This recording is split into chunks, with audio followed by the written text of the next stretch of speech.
नमो बुद्धाय. जय भीम. आज आपण जाणूया मूर्तीपूजा कशाला म्हटलेली आहे. तथागत भगवान बुद्धांनी मूर्तीपूजेला मनाई केलेली आहे. आपण सर्वांना माहितीच आहे, पण बरेचसे लोक हे मूर्तीपूजेला वाव देतात. मूर्तीपूजा अर्थात मूर्तीच्या अंगावर वस्त्र घालणे, त्यांच्याजवळ भोजन, जल इत्यादी वस्तूचं त्यांना अर्पण करणे, याला मूर्तीपूजा म्हटलेली आहे. परंतु भगवान बुद्धांनी या मूर्तीपूजेचा विरोध केलेला आहे. महापरिनिर्वाणाच्या वेळेस तथागत भगवान बुद्धांनी कुशीनगर, याला पूर्वी कुशीनारा असं म्हणायचे, त्या कुशीनगरमध्ये तथागत भगवान बुद्धांनी आदरणीय भिक्खू आनंद यांना सूचित केलं की बघ आनंदा, ज्याप्रमाणे शाल वृक्ष हे फुलांनी बहरलेली आहेत आणि ही बहरलेली फुलं अवेळी माझ्यावर पडत आहेत, अशाच प्रकारे लोक माझी खूप पूजा करतील, खूप धूप दीप बत्ती अगरबत्ती लावतील, खूप फुलं माझ्यावर घालतील, परंतु त्यावेळेस मी उपस्थित नसणार आणि माझ्या प्रतिमेची लोक अशा प्रकारे पूजा करणार. परंतु भगवान बुद्धांना अशा प्रकारची पूजा मान्य नाही. तर भगवान बुद्धांनी म्हटलेलं आहे की मी जो मार्ग सांगितलेला आहे, जो पंचशिलेचा मार्ग सांगितलेला आहे, अष्टांगिक मार्ग सांगितलेला आहे, या मार्गावर जर व्यक्ती चालत असेल, या मार्गाचा व्यक्ती पालन करत असेल, तशा प्रकारचं आचरण करत असेल, तरी ही पूजा मला मान्य आहे. आजकाल आपण पाहतो आहोत, जसे एक उदाहरण बघा, जगन्नाथपुरीमध्ये खूप मोठी यात्रा निघते, खूप जल्लोष असते लोकांच्या, पाय ठेवायला सुद्धा आपल्याला तिथे जागा राहते. त्या ठिकाणी लाकडाच्या मोठमोठ्या 3 मूर्त्या, ज्याकरिता भारत सरकारने सुद्धा त्यांच्याकरिता डॉक्टर्स नेमणूक केलेली आहे.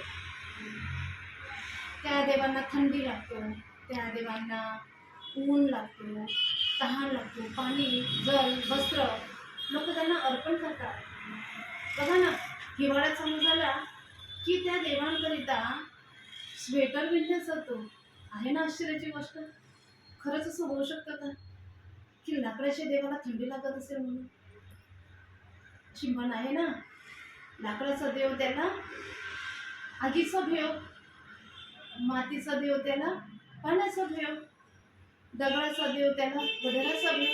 दगड फोडणारा असतो की नाही, त्याला वढर म्हणतात, वढराचा भेव.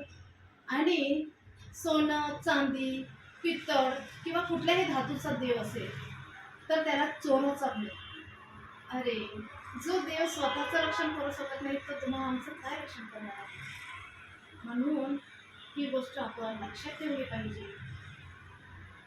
जिथे अन्नाची गरज आहे, जिथे भुकेला आहे, जिथे तहानलेला व्यक्ती आहे, प्राणी आहे, त्याला तुम्ही भुकेल्याला अन्न द्या, तहानलेलं पाणी द्या.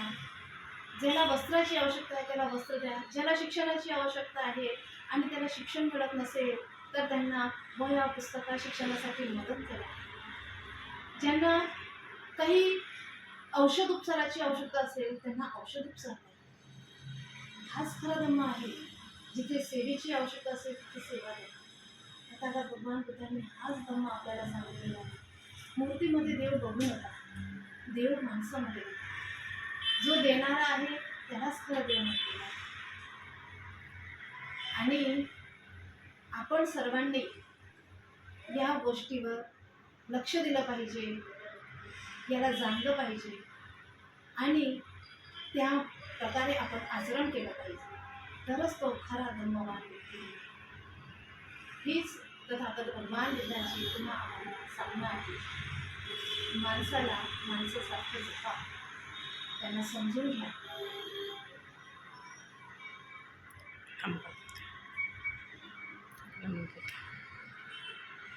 तर आज मी इथेच थांबते. मूर्तीपूजा कशाला म्हटलेली आहे हे तुम्ही जाणून घ्या. भगवान बुद्धांच्या प्रतिमे पुढेही जर तुम्ही मेणबत्ती, धूप, दीप, अगरबत्ती लावत असाल तर ते प्रज्ञेपूर्वक, जाणूनपूर्वक लावा. मूर्तीपूजेला बौद्ध धर्मामध्ये वाव नाही, जागा नाही. अशा प्रकारे आपण तथागत भगवान बुद्धांच्या शिकवणीचं आचरण करून आपलं जीवन सफल बनतो. इथेच मी थांबते आहे. नमो बुद्धाय. जय श्री